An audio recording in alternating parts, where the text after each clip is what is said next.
আসসালামু আলাইকুম এভরিওয়ান, কেমন আছো সবাই? চলো আজকে একটি পানিতে ভাসমান কাগজের নৌকা আঁকানো যাক। ছোটবেলায় বৃষ্টি হওয়ার পর কোথাও পানি জমলেই কাগজের নৌকা বানিয়ে পানিতে ভেসে দেওয়া আমাদের অনেকেরই পছন্দের কাজ ছিল। তো চলো শুরু করা যাক। প্রথমে আমি নৌকাটার স্কেচ করে নিয়েছি। এরপর পানির কালার বোঝাতে আমি প্রথমে sap green colour, monster green colour এবং ফেভিক্রিলের মিন্ট গ্রিন কালার ইউজ করেছি, যাতে গাছপালার মতো বোঝা যায়। এরপর cerulean blue colour, deep cyan colour, phthalo blue colour এবং ফেভিক্রিলের blue jay pastel acrylic colour use করেছি। এরপর কাগজের নৌকা করতে প্রথমেই আমি র সিয়েনা কালার ইউজ করেছি। শ্যাডো বোঝাতে আমি বার্ন্ট সিয়েনা এবং বার্ন্ট আম্বার কালারের সাথে ফেভিক্রিলের cappuccino brown pastel acrylic colour use করেছি। এরপর নৌকার শ্যাডো করতে আমি প্রথমে থালো ব্লু কালারের সাথে ব্ল্যাক মিক্স করে ইউজ করেছি।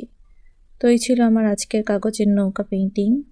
কেমন হলো সবাই জানাবে। আল্লাহ হাফেজ।